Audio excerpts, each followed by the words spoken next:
सुरसर नदी किनारे से मिट्टी की हो रही अवैध कटाई। अवैध खनन से रामपुर गांव के लिए हो सकता है खतरनाक साबित।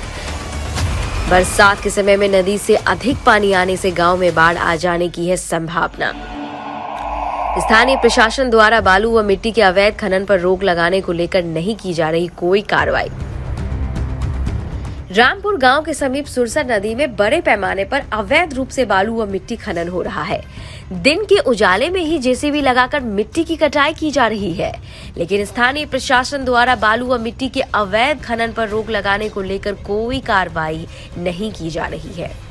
रामपुर होकर गुजरने वाली सुरसर नदी के पूर्वी भाग में सरकारी और निजी जमीन में खनन विभाग के नियमों को ताक पर रखकर मिट्टी कटाई हो रही है, जो आने वाले समय में रामपुर गांव के लिए खतरनाक साबित हो सकता है। स्थानीय लोगों ने नाम ना छापने की शर्त पर बताया कि स्थानीय पुलिस व विभागीय मिलीभगत से अवैध रूप से मिट्टी का खनन किया जा रहा है। नदी किनारे से बालू व मिट्टी का अवैध खनन होने से रामपुर गांव की सुरक्षा पर भी खतरा है। बरसात के समय में नदी में अधिक पानी आने से गांव में बाढ़ आ जाने की संभावना बन रही है।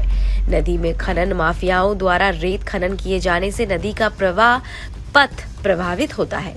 इससे कटाव की समस्या हमेशा बनी रहती है, जिसका खामियाजा नदी किनारे बसे गांव पर पड़ता है। अवैध खनन से सरकार को जहां राजस्व का नुकसान हो रहा है, तो खनन कर नदियों के कटाव से बाढ़ के समय समस्या उत्पन्न होती है। प्रशासनिक पदाधिकारियों द्वारा खनन माफियाओं पर कोई कार्रवाई नहीं की जा रही है, जिससे उनके हौसले कमजोर होने के बजाय और बुलंद होते जा रहे हैं। निजी जमीन पर 3 फीट की गहराई तक ही मिट्टी का खनन किया जा सकता है। इससे अधिक की गहराई में मिट्टी काटे जाने के लिए खनन विभाग से अनुमति लिया जाना अनिवार्य है। तटबंध और नदी किनारे निजी जमीन होने पर खनन के लिए पूर्व अनुमति लिया जाना है।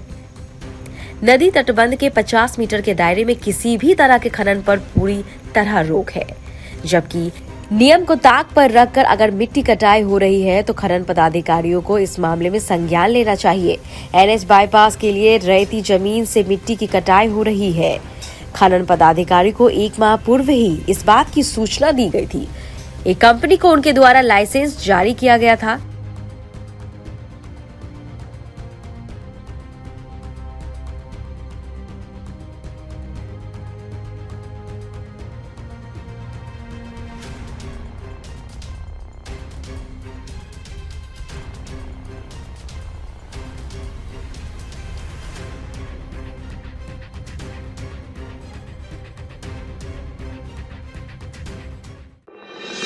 हलचल मधेपुरा।